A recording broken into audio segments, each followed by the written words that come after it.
بسم الله الرحمن الرحيم الحمد لله رب العالمين والصلاة والسلام على أشرف المرسلين سيدنا محمد وعلى آله وأصحابه أجمعين سبحانك لا علم لنا إلا ما علمتنا إنك أنت العليم الحكيم. After the address by Sheikh Asim, we all were on Uruj. It's a concept that we've all gone up close to the heavens. So to bring you guys back down, I'm going to bore you, not necessarily bore you, but a more technical topic. And I choose to address it from a very practical aspect, and I'll try and keep it short and maybe we can have some interaction. This topic was born out of the fact that over maybe the last few years, every now and then you get a colleague nudging me and saying, hey, this product has got this ingredient in it.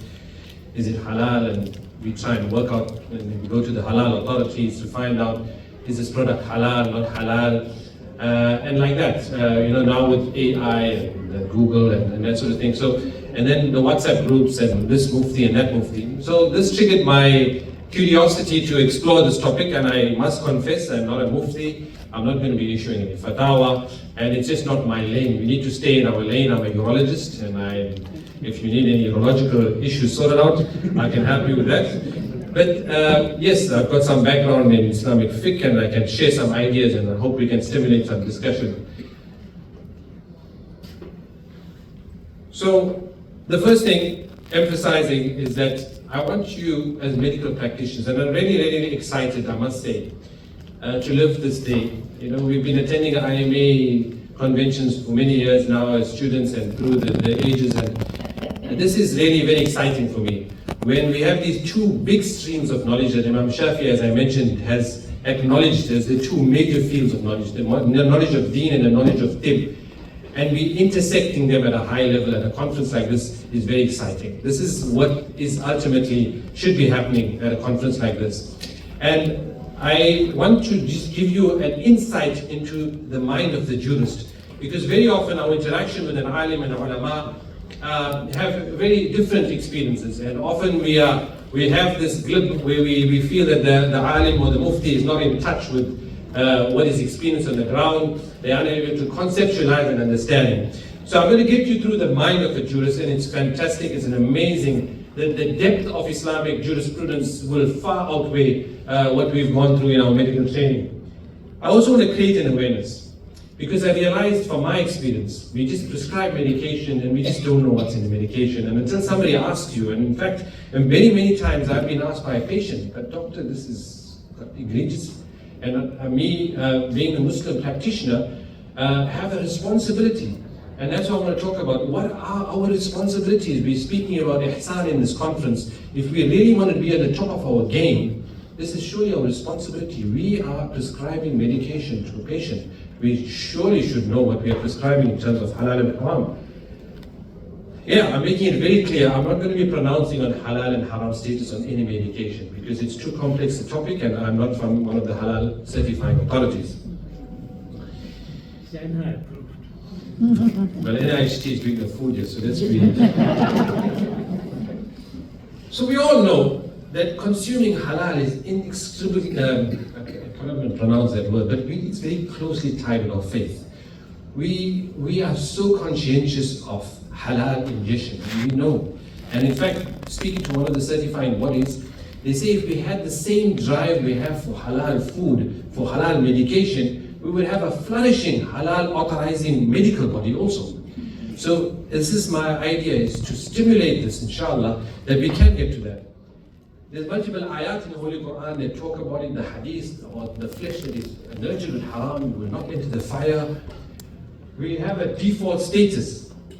And I know the brother asked the question, and it's a very, very pertinent sentiment that he mentioned. And I think Mohammed Raymond is here. I don't know if she's here. He has a pet peeve, but I also have a pet. I don't know what's the opposite of peeve, Mohammed. But this is one of the things that I'm glad you mentioned the sentiment, because we have this sentiment that everything is haram. Every time you ask the mufti, this is haram, that is haram, there's nothing left to be halal. But this is what the dominant view in the madhab, the dominant view from majority of the scholars is that the default status of consumers, what we consume, is permissible until it's explicitly made haram. This is a dominant view. Look, there is difference of opinion, as our respected muftis have mentioned. That is a minority view. The majority view is that consumables, and there's a qaida in Fiqh, that the consumables are permissible. And interestingly, the consumables we do consume are both plant-based and animal-based, and just naturally we would think animal-based would be halal, but not necessarily so.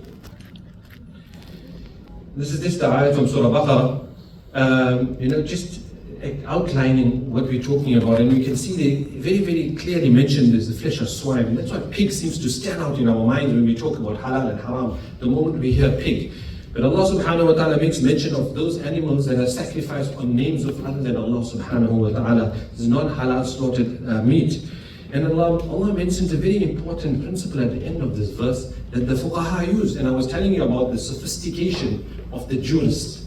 The many principles that the jurist applies to come to his verdict, and it's not just suck of the thumb. It's a very deliberate process that the fuqaha, the muftis, the ulama go through to decipher whether something is halal and haram. And one of the very important qaidas, or the very important maxim that is coming out from there is that, if a person is forced out of necessity, then there will be no haraj, or there will be no wrong on him to indulge in something haram.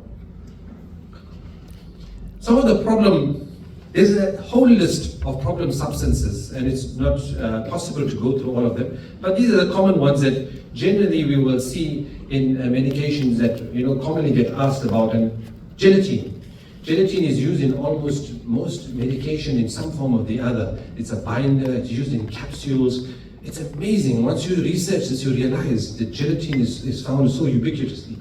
And another one that triggers a lot of discussion amongst us is alcohol. The alcoholics has got, 10%, 20% alcohol. There's something called stearic acid that I was not even aware of, that there's some medication, and many medication that have stearic acid. It's fat-based, it comes from animals. It can be plant-based. Then we have cell lines. What's the status of cell lines in the development of vaccines? We know various different embryo cells are used in the development of vaccines. Something like rennet, animal-based, fat. Shellac, interestingly, shellac is from a bug, and it gives a shiny appearance on the tablets that we see. We got something called cochineal, which is from insects. So, I will restrict this talk to gelatin and alcohol, or else we'll be missing Zohar, Salah, and lunch. Just give me the times when I need to 10 minutes up. So we'll have some interaction, discussion, inshallah. So the two I want to just touch on, and I must make it clear that I'm staying in my lane. They say you must stay in your lane, because they are definitely experts in this field, and I'm touching on this topic from a very shallow base of knowledge. But I wanted to create this awareness and stimulate some discussion, and particularly we have ulama here who are sitting, we can take this further. So, the scenario is, I was asked recently, Doctor, I need to take 50,000 units of vitamin D, and the only preparation of vitamin D in a capsule form has bovine gelatin in it. Is it halal? I think a lot of us in the room may be taking this capsule. And it's triggered the question in my mind, what is the halal status? Now, the first thing we would do is we would go to maybe our local imam, maybe some mufti we know, we've got him on our WhatsApp group, and we would follow a WhatsApp group, and this auntie said this, and that one said this, and we would get our fatwa and continue. And it's a real question. Yes, capsules are generally made from gelatin, and gelatin, we will see, are either porcine derived or bovine derived. Yes, we do have animal derived gelatin, but the vast majority of gelatin used in medication are from these two sources. In Europe, up to 80% of capsules are porcine derived. Up to 80%. Porcine derived capsules. In our part of the world, they say, and again, the experts say that it's a bovine in origin. So what is gelatin? Gelatin is a protein from collagen, and we all know the high concentration of collagen is in skin, bones, and tendons. It goes to, why is it so popular? In the food industry, it's very popular. In the medical medicine or pharmaceutical industry, very popular because it's a very good gelling agent. It's good for thickening. It's good for stabilizing. Think of the jelly sweets we eat. That's gelatin that makes that jelly feel to these products.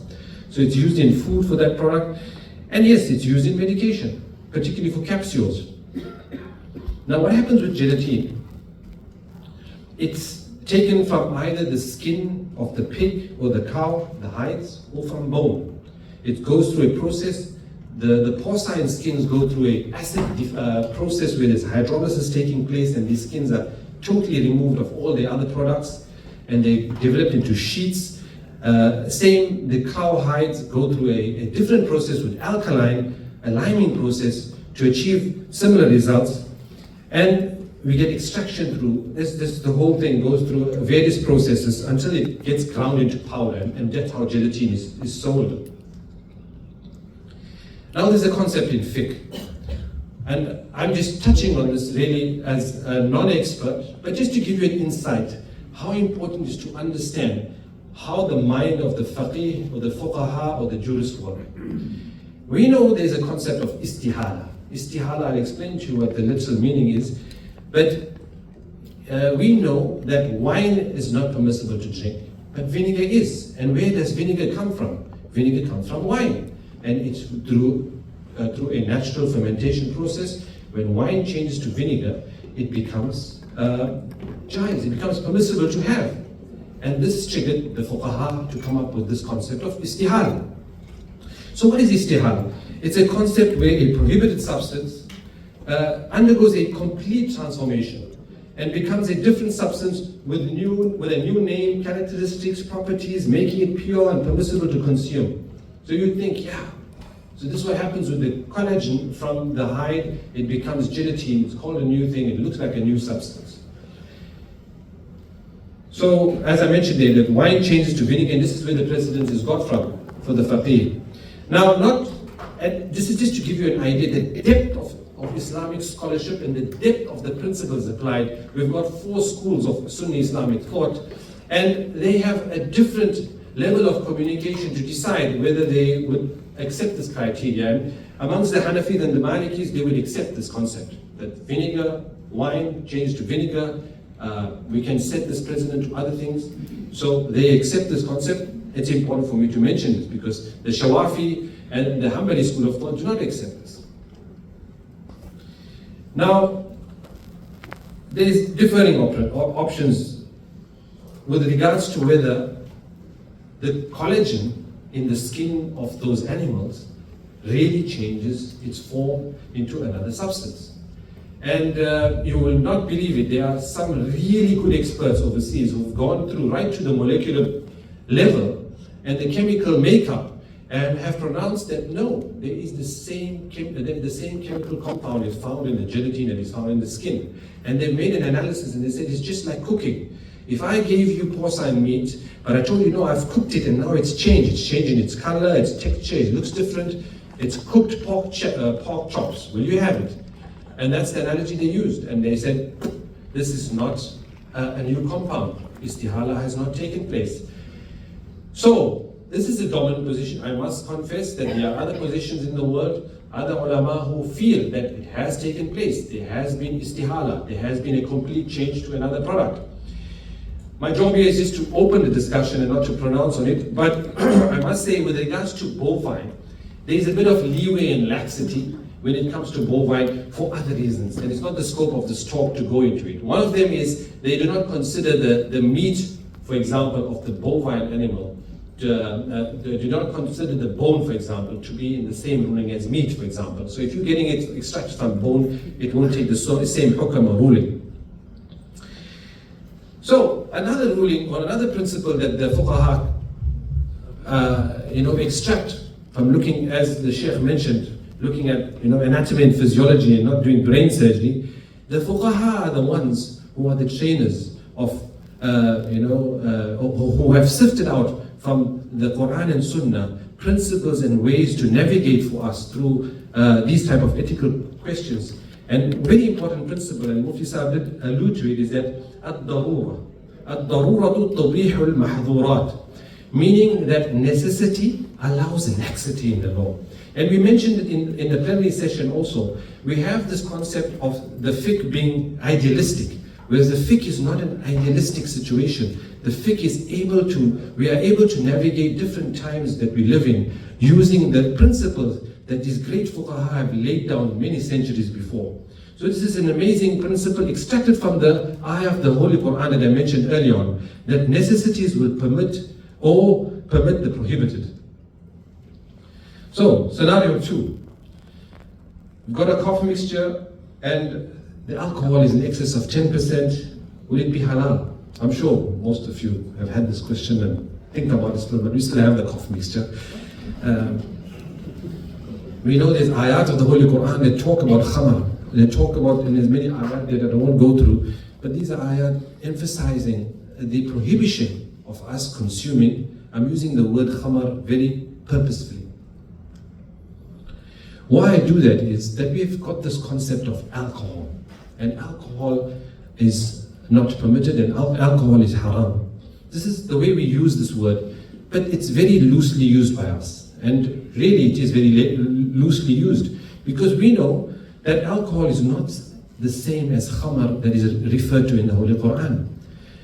It's a very technical discussion that the fuqaha have gone into, and really, when I went into this discussion, I was thinking of maybe I should change my topic for today. But it's a very technical discussion, but it's an amazing discussion, and it takes you to another level of scholarship in the Muslim world. But khamar, mentioned in the Holy Quran, what the scholars tell us, and this is the majority view, is that it's a beverage from grapes and dates. And it could be dried grapes, which is raisin, and dates. It can be either the fresh dates or the dried dates. It's impure, meaning that if it falls on your clothes, you cannot read salah, and it's impermissible to drink. This is khamar. This is specifically for this product. It's coming from a specific source, and this is khamar. On the other hand, we have something called alcohol, which we use interchangeably with khamar, which is not necessarily khamar. Alcohol is ethanol. We have different forms of alcohol, and they're used for different, for different uses in the industry. But the one that is consumed is ethanol. Now, ethanol is a chemical compound found in khamar that causes intoxication. The fuqaha tell us that ethanol per se is not the same as khamar, so it's not impure. But the haram, it becomes haram. It takes the same ruling as khamar. If it goes through a certain process, there's a certain concentration and there's a certain intention we drink it with. And as I say, the discussion is very lengthy. It's just a very overview and a synopsis of what I'm giving you.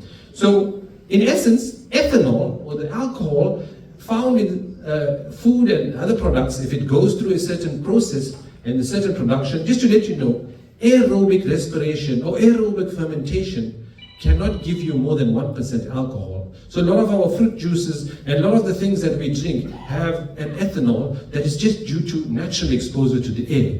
So that ethanol is less than 1%, and most halal certifying bodies will tell you that is not considered alcohol, that is mentioned as khamar. So, just to give you the Hanafi position, because you must remember, the fiqh is such a vast science and there's many scholars that contribute and various positions held, and because the majority of our listenership here today is Hanafi, just for practical purposes, the ethanol used for medicinal purposes is permissible. So if you've got alcoholics, the aunties, we can continue, the old uncles who need it for that chronic cough, we can continue using the alcoholics. The one proviso is, and I was told this by one of my teachers, is that it's intention also. Some people, and I was told this by a fellow colleague, don't talk about the fiqh and go into detail. What about the people abusing codeine medication and they're going to the pharmacist to get repeat scripts? Rather talk about these kind of problems we're having in our community. And that's true, and that's a topic for another talk. But if we take the alcoholics and we start gulping down to attain intoxication, and then it will become haram. The common question was also about sanitizers. Why, alcohol in the sanitizer, we cannot read salah, it's najis. And I just explained in the slide before that also this sanitizer is not considered impure and can be used topically. Scenario 3. Okay, I don't have too much time, but scenario 3 is very interesting for me because I'm actually practicing in the clinical field, and I was asked this question. Caxane is extracted from intestinal mucosa of pigs. Firstly, it would come as a surprise to many people. But yes, it is. And can it be used for a patient with the risk of thrombosis? Maybe I should open up that floor. What would people say about this? We're all using Klexane. All happens. Sorry? All happens. All happens. No, I want to contest you on that. Especially in South Africa. No, in South Africa. This was like a mind-blowing eye-opener for me. I said, but I asked the pharmacist, but you mean you got this product? And the guy, he says, yeah, I've told it to the guys, and you've heard of Erixtra. Yes. Yeah. Erixtra is cheaper. It doesn't have porcine derivatives. So I asked the brother, but why aren't you? Well, the guys, they in their prescription routine, and people don't want to change. Is that reason enough? Or I don't know, maybe you guys are the experts in it. Erixtra is not a hacker. Oh, okay. No, sorry. All not, so the NOACs, there are other anticoagulants. Sorry. Yeah. So correcting, but I'm saying it could be used for the similar use. I mean, there's no necessity for us to use a heparin per se. We could go on to an extra. But it's just a case in point, and I found it very interesting. So very important I end with this. And this is again, Allah bless these fuqaha, really these giants of our Islamic tradition, who sifted through Quran and Hadith and put down such principles that have made it easy for us to practice our deen today. And much like the sentiment the brother mentioned in the back, is that things are permissible by majority of the scholars until there is an impermissibility sanction. So this is a concept the scholars use with regards to treating patients in a situation like this. Say we had no alternative to Klexane or the heparins. There is a concept called tadawi bil muharram. That means treating with prohibited substances. And these are the criteria that a jurist would tick off before he says, yes, Dr. Wadi, you can go ahead and use the Klexane. So the first thing you'd look at is the illness must be considered as a serious thing. You can't just have a simple headache or a mild cold and say, I want to use a product that's got porcine derivatives. The second thing that the fuqaha look at is that the medication must be acknowledged as being effective by a practicing Muslim doctor or a health professional of equal expertise, that is, who is impartial. You must remember every word in that has been carefully thought out by the fuqaha, the jurists who developed these principles. Okay. So, no time to go into it, but one of the important things is it doesn't necessarily have to be a Muslim practitioner. If you've got a select, very specialized field that there's no Muslim practitioner involved, then we could get an expert that is not necessarily from a Muslim, but we need to understand that he would not be biased. That's the thing. The fuqaha are looking at the fact that the guy is not just, let the Muslims eat pork. So, that's fine to go ahead as we need this medication. The benefits of the medication must outweigh the harm. So if you're using a product, my mind straight away goes to the oncology products, and I don't know why. But if you're giving the patient a product or a medication, would it give the patient a better outcome, or the side effects would outweigh the treatment effect? Then with regards to, are there alternate therapies? And the words used there, reasonably available, equal or greater effectiveness. These are all selected words, very carefully selected words. So reasonably available could also boil down to affordability. So if it's not an affordable product, so we know maybe the alternative to Klexane was Xarelto. This is extremely or much more expensive product. Then it wouldn't be considered as a reasonable alternative, and the patient would still have the option of using Klexane. And then finally, the permissibility must remain, the permissibility remains for as long as the condition remains. So if you're treating a patient for a particular illness, once the patient has been cured, he can no more use that product. I think my time has run out, and I want to leave you with this line, and I'm still excited from this beginning of the presentation, because we need to create this awareness, and I think this is the perfect platform to create this awareness where the ulama and the doctors merge. We have to start collaborating. For too long we have run separate streams as ulama and doctors. I think there's going to be a real need, particularly with a topic like this. And really we can pressurize the industry to produce for us. I'll give you a story and I'll close. Somewhere in 2010, 2012, there was a group of Indonesian Hujjaj that needed to go for Hajj. One of the requirements was the meningococcal vaccine. At that time, the only vaccine that was available was porcine-based. So the Indonesian ulama looked at the situation and said, we cannot give you this vaccine, it's porcine-based. And on the Saudi side, they had a different opinion on this vaccine, and they said, no, we're not going to allow the Hujjaj to come without vaccine. So the ulama obviously used the principles that they use and allowed the Hujjaj to have the vaccine. But the very next year, there were big manufacturing companies in China that came to the Indonesian government and said, we've got the vaccine with no haram ingredients. So this is the type of pressure that we can develop if we are aware of what's going on, and we can set up a collaboration to address these issues. Jazakallah khair.